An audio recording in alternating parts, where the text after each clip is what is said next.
ایک ہے اللہ تعالیٰ کا راضی ہونا، وہ بھی بڑا ضروری ہے، اور ایک ہے بندے کا راضی ہونا، وہ بھی بڑا ہی ضروری ہے۔ ہماری زندگی کو کھا گئی یہ چیز کہ میں غریب ہوں تو امیر کیوں نہیں ہوں، میں بیمار ہوں تو تندرست کیوں نہیں ہوں، میری شہرت کم ہے تو زیادہ کیوں نہیں ہے، اس کاش کو کیوں کو۔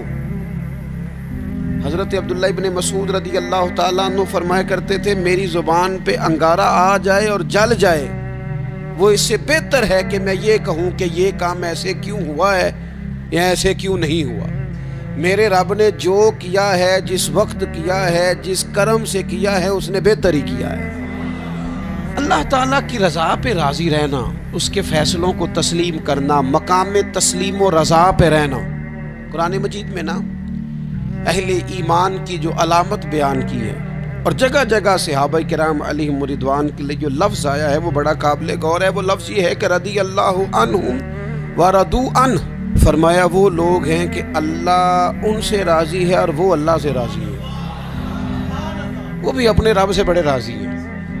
مقام تسلیم و رضا ہے، رضی اللہ عنہم ورضوا عنہ، اللہ ان سے راضی ہے اور وہ، یہ سورۃ المائدہ ہے۔ تو رب کیا فرماتا ہے؟ ذالک الفوز العظیم، یہ بہت بڑی کامیابی ہے کہ بندہ اللہ سے راضی ہو اور اللہ اپنے بندے سے راضی ہو، تو ذالک الفوز العظیم، یہ بڑی کامیابی۔ یہ دیکھیے، یہ آیت کریمہ ہے قرآن مجید کی، سورہ بقرہ کی آیت نمبر 216 ہے۔ یہ نا بہت بڑا فلسفہ ہے رب کی رضا پہ راضی رہنے کا۔ یہ آیت کریمہ میں سمجھتا ہوں اگر کسی بندے کو پوری طرح یہ سمجھ آ جائے نا، تو پھر عقیدہ توحید بھی پکا ہو جائے گا، اس کا نظریہ اپنے رب کی رضا پہ مستحکم ہو جائے گا۔ اللہ تعالیٰ نے کیا ارشاد فرمایا، ذرا انداز دیکھیے رب کریم کا اپنے بندوں پر کرم کرنے کا اور سمجھانے کا۔ فرمایا کتبہ علیکم القتال وہو کرہ لکم، تم پر نہ جہاد فرض کیا گیا ہے اگرچہ وہ تمہیں ناگوار ہی ہو، چاہے تمہیں اچھا نہ لگے۔ کتبہ علیکم القتال وہو کرہ لکم، فرمایا تم پر جہاد ضروری قرار دیا گیا ہے، لڑنا اللہ کی راہ میں تم پر ضروری ہے، فرض ہے، اگرچہ وہ تمہیں ناگوار ہو۔ اور پھر آگے پتہ کیا فرمایا؟ حد کر دی۔ بڑی بڑی دنیا میں لوگ معرفت ڈھونڈ کے لائیں گے پر دم توڑ جائے گی۔ کیا سمجھایا ہے اور کیا معرفت دی ہے اپنے بندے کو؟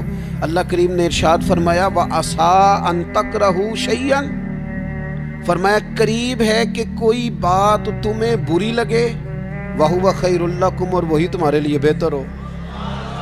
اور جب آپ وقت دیتے ہیں تو بہت سارے معاملات ٹھیک ہو جاتے ہیں۔ حضرت عمار بن یاسر بڑا شروع میں کلمہ پڑھا، ان لوگوں نے بڑی تکلیفیں اٹھائیں جنہوں نے آغاز اسلام میں کلمہ پڑھا، حالات اور طرح کے۔ حضرت عمار بن یاسر رضی اللہ تعالیٰ عنہ فرماتے ہیں کہ بڑی تکلیف دیتے۔ حضرت عمار بن یاسر رضی اللہ تعالیٰ عنہ کی جو والدہ ہیں وہ اسلام کی پہلی شہیدہ ہیں،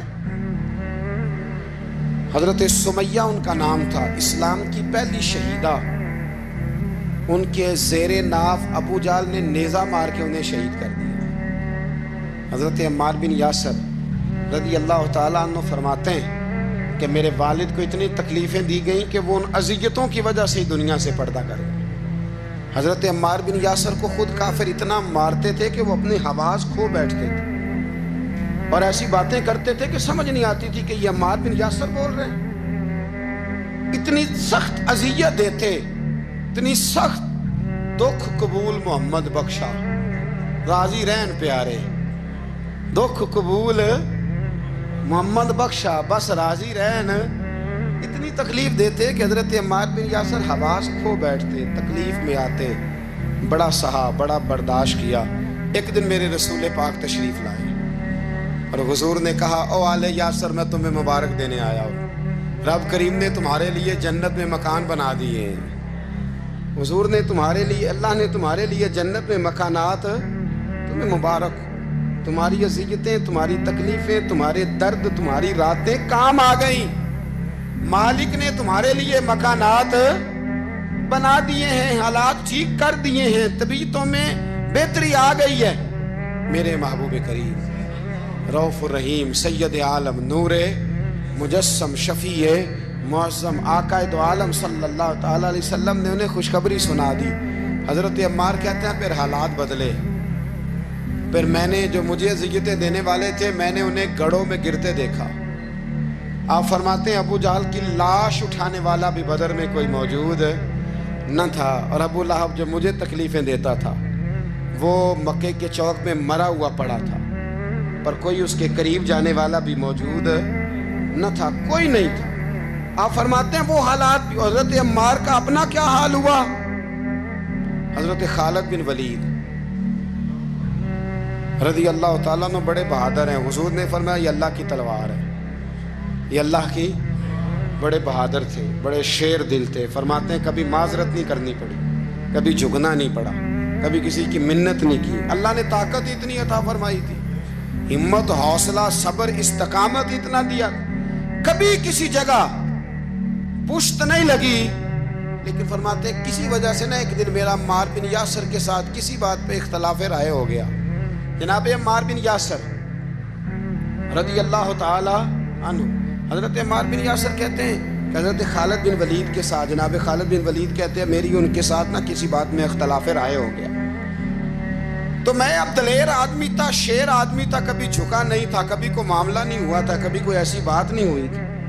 آپ فرماتے ہیں جب رائے کا اختلاف ہو گیا نا، بات ذرا آگے بڑھ گئی تو نبی کریم صلی اللہ علیہ وسلم تک بات پہنچی، تو میرا یہ خیال تھا کہ حضور میری بھی سنیں گے، عمار بن یاسر کی بھی سنیں گے، پھر حضور کوئی فیصلہ کریں گے، پر قربان جاؤں وقت بدل گیا ہے نا، اب بہت بڑے چودھری ہیں، بڑے سردار ہیں، بڑے سپہ سالار ہیں حضرت خالد بن ولید، پر وقت بدل گیا۔ تو حضرت خالد بن ولید کہتے ہیں جب میں نے نبی کریم کی بارگاہ میں بات عرض کی، حضور تک بات پہنچی، تو میرے مصطفیٰ نے موٹی سی بات ارشاد فرمائی۔ رسول کریم فرمانے لگے بھئی بات مختصر سی ہے، جس نے عمار کو راضی کر لیا اس نے مجھے راضی کر لیا، اور جس نے اسے ناراض کیا اس نے مجھے ناراض کیا۔ فرماتے ہیں بس میری قیمت پڑ گئی، میرا قد اونچا ہو گیا۔ حضرت خالد بن ولید کہتے ہیں میں نے بھی کہا اب بات کیا کرنی ہے، اب تو گزارش ہی کرنی ہے، اب مدعا کیا سنانا ہے، اب تو بات کرنی ہے۔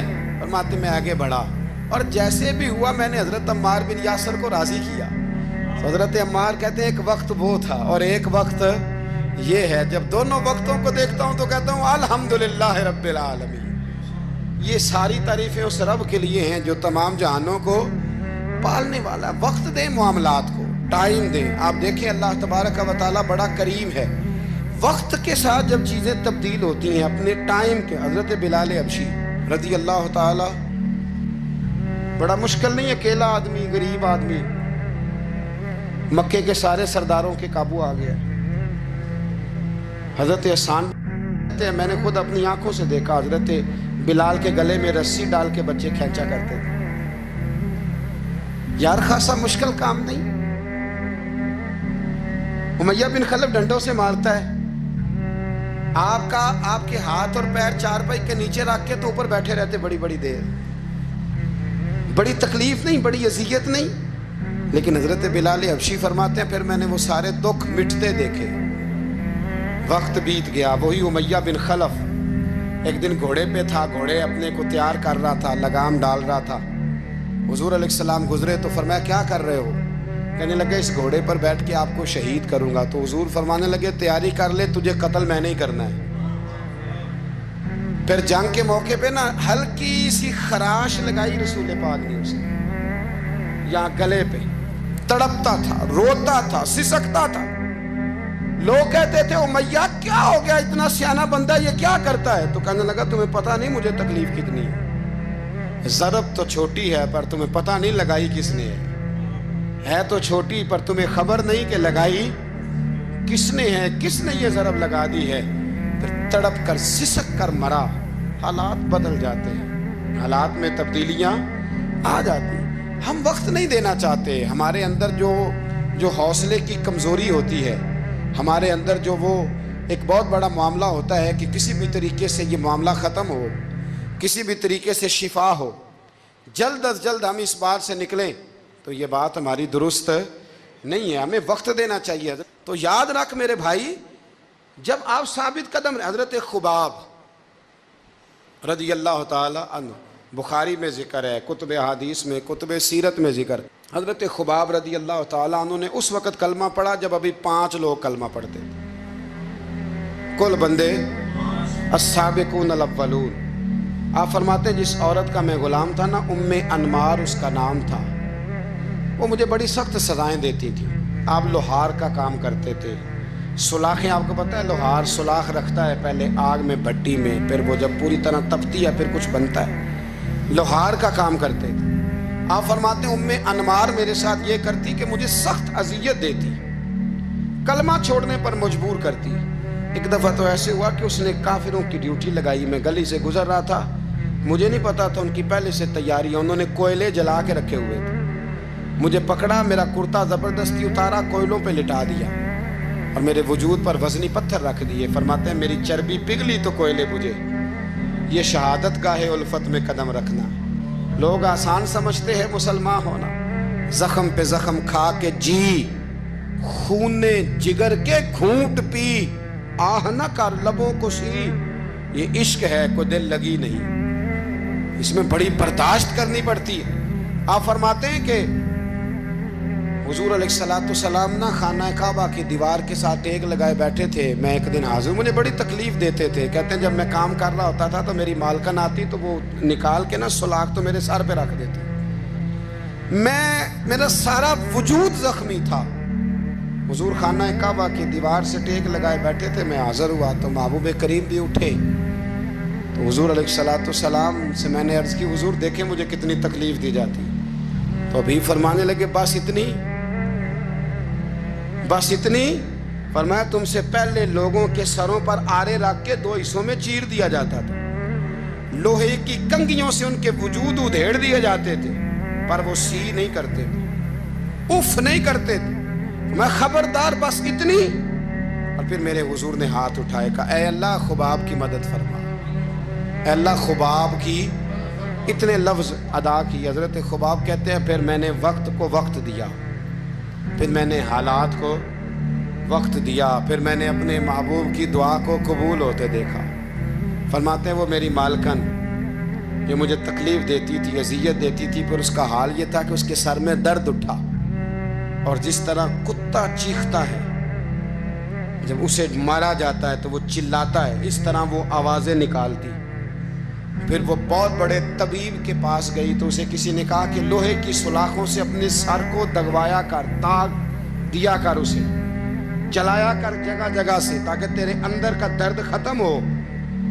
تو آپ فرماتے ہیں پھر لوگوں میں نے صبر اور استقامت کا رزلٹ دیکھا کہ وہ جو مجھے بطور سزا میرے سر پہ سلاخیں رکھتی تھی، پھر وہ بطور دوائی منگانے لگی، میں سلاخ گرم کر کے لاتا اس کے سر پہ رکھتا، فرماتے ہیں پھر اسے سکون ہوتا، پھر وہ تڑپتی، اور چونکہ مجھے تو وقت یاد تھا نا، کہتے ہیں لیکن میں مصطفیٰ کریم کا کلمہ پڑھتا تھا، میں نے کبھی دوبارہ پلٹ کر اسے یہ بات یاد نہ کرائی۔